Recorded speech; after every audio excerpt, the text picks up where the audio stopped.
Dans le but de séduire le public, Amedeo Maiuri imagine une version romanesque de la tragédie des 13 fugitifs de Pompéi. Pour lui, c'était une aubaine inespérée.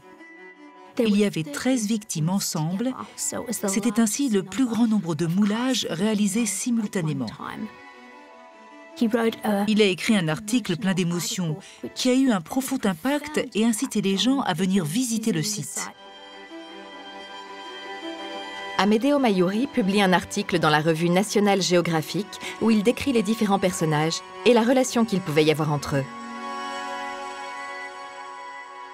Quand les corps ont été déterrés, ils étaient divisés en 3 groupes. Les 13 fugitifs sont aujourd'hui tous alignés, mais la répartition des personnages a été respectée. Amedeo Maiuri décrit les 2 premiers groupes comme étant des familles de fermiers, alors que le 3e représenterait une famille de marchands. Il n'hésite pas à donner des détails sur leurs derniers instants. Il prétend que ces 2 garçons se tiennent par la main pour ne former qu'un seul corps.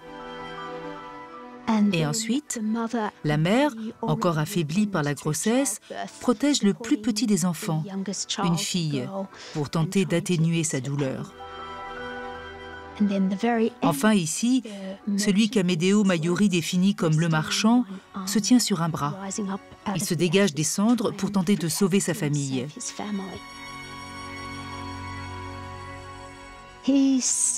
Maiuri prétend que c'est évident.